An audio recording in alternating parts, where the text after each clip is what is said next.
Australia is famous for cricket, famous for rugby, but the green and gold has a football story too. It began in 1922, when Australia played its first official international football match against New Zealand. There was no global spotlight then, just a national shirt, a distant dream, and the first page of an archive.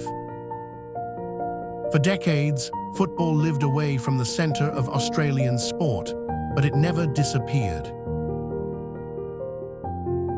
In migrant communities, suburban clubs, and weekend grounds, the game kept growing, one generation at a time. Then, in 1974, the Socceroos carried Australia to the World Cup for the first time.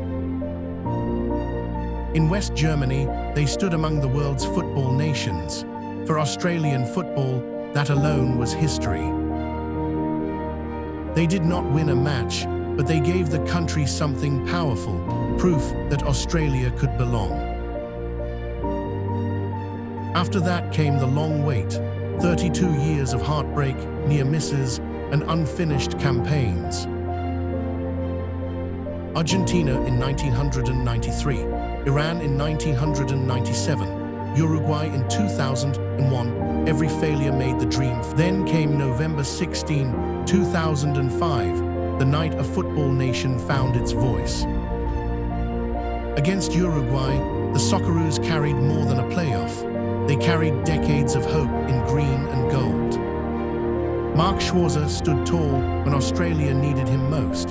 Every save pulled the country closer to Germany. And when John Aloisi scored, 32 years of waiting became one roar of national pride. Germany 2006 gave Australia a golden generation. Cahill, QL, Viduka, Neil, Schwarzer, and more. Against Japan, Tim Cahill scored Australia's first World Cup goals. A country that had waited so long finally erupted. Harry QL helped send the Socceroos into the knockout stage. Australia was no longer just happy to be there. The run ended in heartbreak against Italy, but the standard had changed. Australia now believed it could compete. Joining Asia made the road harder, but it also made the Socceroos stronger, sharper, and more prepared. In 2015, at home, Australia turned that challenge into one of its proudest football nights. The Asian Cup was more than a trophy, it was a statement the Socceroos could finish the job.